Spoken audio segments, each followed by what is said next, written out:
आज के टाइम पे जानवर से भी बढ़ करके इंसान हो चुके हैं, क्योंकि सिर्फ 14 साल की लड़की को 24 घंटे तक एक कमरे के अंदर बंद करके 14 लोगों ने उसके साथ बलात्कार किया, रेप किया उसका। और ना तो उसको कुछ खाने को दिया, ना तो उसको पानी दिया, और वो मांगती रही, वो चीखती रही, चिल्लाती रही, आप लोग ऐसा मत कीजिए, मुझे कुछ खाने पीने को दीजिए। लेकिन वो लोग हवस के पुजारी थे, हवस के भूखे थे, इस वजह से उन्हें कुछ नजर ही नहीं आ रहा था। उसके बाद उस लड़की को जब यह बात पुलिस वालों को पता चलती, पकड़ती, पुलिस वालों के हाथ में लगती, उसको हॉस्पिटल ले जाते हैं, लेकिन उस लड़की की मृत्यु हो जाती। तो आइए आज के इस वीडियो में जानते हैं कि आखिर ऐसी दरिंदगी कहाँ पे हुई थी, आखिर इसके पीछे की वजह क्या है। तो चलिए इस वीडियो के माध्यम से जानते हैं। आज की यह घटना महाराष्ट्र प्रदेश के पुणे शहर का है। पुणे में एक थाना लगाता है बनवारी। बनवारी क्षेत्र के इलाके की एक 14 साल की लड़की होती है और उसके माता पिता नर्सरी में नौकरी करते थे, यानी वो पेड़ पौधे की तैयारी करते थे, पेड़ पौधे को सुरक्षित रखते थे और उसे तैयार करते थे। 31 अगस्त की रात की यह बात है। करीब 10:30 बजे के आसपास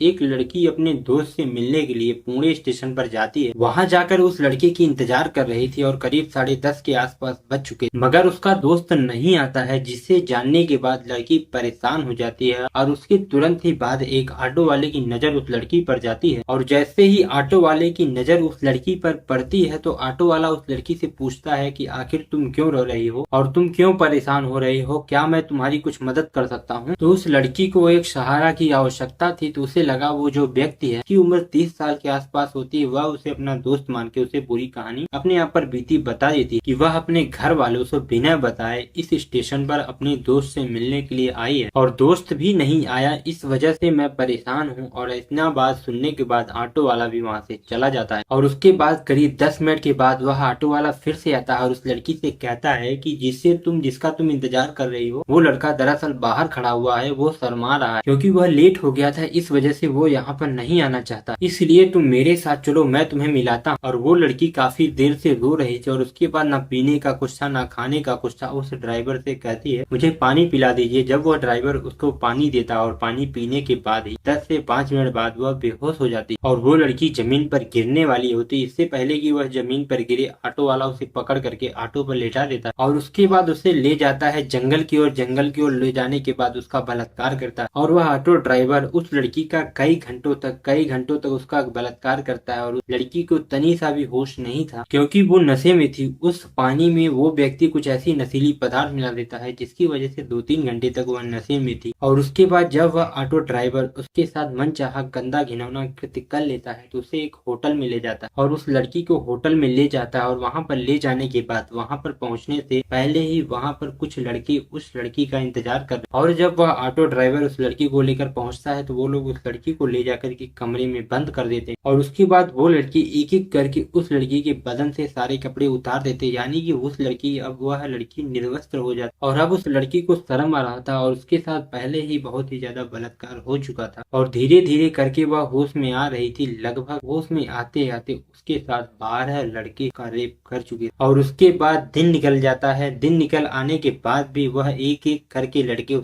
दिन भर उसका रेप करते हैं और यह सिलसिला लगातार चल रहा था। और इससे धीरे धीरे करके शाम हो जाती है और उस लड़की को उस कमरे में बंद करके 12 लोग के साथ जबरदस्ती उसके साथ शारीरिक संबंध लगातार बना ही रहे थे। और वो लड़की जो है वो भूख में तड़प रही थी और वो लोग उन लोगों से कहती है कि मुझे खाना दे दो, मुझे पानी दे दे, लेकिन उसकी गुहार को कोई नहीं सुनता। और जब वह लड़की चीखती चिल्लाती थी, लेकिन वो जो आसपास के होटल की जब यह बात बाहर जाती है तो होटल का मालिक, जो होटल के वर्कर होते हैं, इस बात को न जाने पता नहीं क्यों सुन नहीं पाते या फिर वो लोग ना सुनने की ढोंग करते। और वो जो आदमी थे उस लड़की को बार बार नशीली पदार्थ की इंजेक्शन दे रहे थे, जिससे वो लड़की चीखे चिल्लाए बिल्कुल भी ना, वो शांत रहे, वो आराम से इसके साथ रेप या बलात्कार करते रहे। और उसके बाद वो लड़की अपनी बचाव के लिए उन लोगों से गुहार करती है कि मुझे जाने दो, मुझे माफ कर दो। उन्हीं 12 लोगों में से एक को दया आ जाती है और उसके बाद वह लड़का जो लड़की के ऊपर दया था वो लेकर के सीधा उस रेलवे स्टेशन पे आकर के उस लड़की को वहीं पर छोड़ देता। और उसके बाद वो 12 लोगों ने वहां से फरार हो जाते और उन लोगों ने सोचा कि उस लड़की को स्टेशन पे छोड़ देंगे तो वो लड़की वहां से चली जाएगी और किसी को कुछ भी नहीं पता चलेगा। और वहां पर उसी रेलवे स्टेशन पे 2 सफाई कर्मी होते हैं, वो उस लड़की को देखते उसको समझ जाते हैं। उसके बाद उस लड़की को ले जाकर उसकी मदद करने के बजाय वो लोग भी उसके साथ शारीरिक संबंध बनाते हैं, गंदा घिनौना कृत्य करते हैं, उसका बलात्कार करते हैं और उसके बाद उस लड़की को अपने पास रखते हैं काफी देर तक। उसके बाद उसको एक ऐसे ट्रेन पे बैठा देते हैं जो उत्तर दिशा की ओर जाती है, और वो लड़की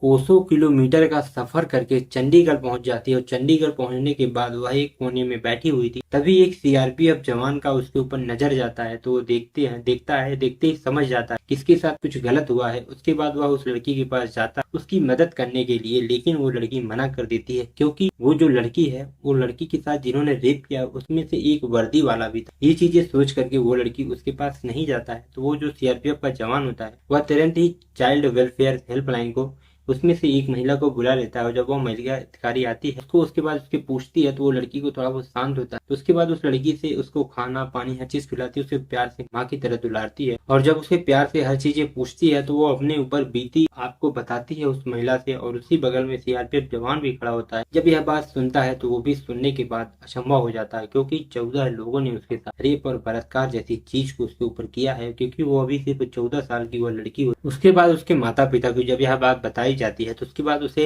उस लड़की को तुरंत ही वहां से एक हेलीकॉप्टर के माध्यम से चंडीगढ़ मुंबई भेजा जाता है। और मुंबई भेजने के बाद उस लड़की को वहां पर एडमिट किया जाता है। उसके बाद थोड़ी बहुत भी हालत में थी, उसके बाद जो वो लड़की को जो मतलब अधिकारी को बयान दी थी, उसी बेस पर उन आरोपी को पकड़ना शुरू कर देती है पुलिस वाले।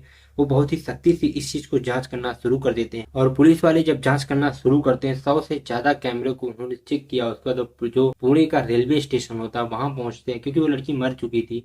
वहां पर जाते हैं तो उन्हें एक ऑटो दिखता है, वह संदिग्ध व्यक्ति का।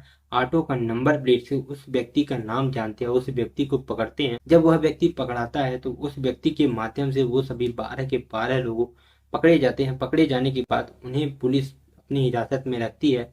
और जब वो उस कमरे में जाते हैं और जिस तरीके से उन्होंने दरिंदगी की, वो चीजें जब यह बात न्यूज और अखबारों के माध्यम से पता चलती है तो लोग भी इस बात को हैरत हो जाते हैं सुनने के बाद। और अब इस ऑटो वालों के माध्यम से वो 12 लोग तो पकड़े जा चुके थे, लेकिन वो 2 सफाई कर्मी थे वो नहीं पकड़े जाते हैं। और उसके बाद वो लोग जब पूरे स्टेशन की और बढ़िया से तत्काल से अच्छी तरीके से जांच पड़ताल करते हैं तो पता चलता है वो दोनों सफाई कर्मी भी उसी स्टेशन पे रहते थे। और उसके साथ जहां उसके साथ दरिंदगी की वहां भी कैमरे लगा था। वो चीज को वीडियो देखने के कि किस तरीके से वो लोग हवस के पुजारी थे और उस लड़की के साथ, एक 14 साल की लड़की के साथ दरिंदगी की है उन्होंने। और जब यह 14 के 14 लोग पकड़े जाते हैं, उसके बाद इसकी मामला की जांच होती है। जांच होने के बाद पूरी तरीके से इन्हें सीधा फांसी की सजा सुनाई जाती है। और कई दिनों के बाद यह काफी चर्चे में था, जब तक ये सारे 14 के 14 बंदे पकड़े नहीं गए। आखिर ये लोग सोचो, 12 बंदे 24 घंटे तक उस सिर्फ 14 साल की छोटी सी बच्ची, आप समझ सकते हैं 14 जी का किस तरीके से इन्होंने कैसा क्या किया। इसके बारे में मैं ज्यादा कुछ बोल नहीं सकता, बाकी इनको फांसी की सजा हो ही गई। फिलहाल ये कहानी यहीं पर समाप्त होती है। यह घटना बहुत ही दर्दनाक और दुखद थी, क्योंकि मुझे इस चीज को सुनने और बोलने में बहुत ही दर्द हो रहा था, क्योंकि एक 14 साल की पत्नी हैवानियत आज के टाइम पे हो गई है। मैं कुछ समझ में नहीं आ रहा कि आखिर कैसे माँ बहन भरे ठहरे किस तरीके से आ जाती है, किसके ऊपर भरोसा करे, किसके ऊपर नहीं। एक जानवर से भी बदतर हो गए आज के टाइम पे हर एक आदमी। फिलहाल के यह वीडियो इस पे ज्यादा नहीं बोलेंगे, चलते हैं। जय हिंद, वंदे मातरम।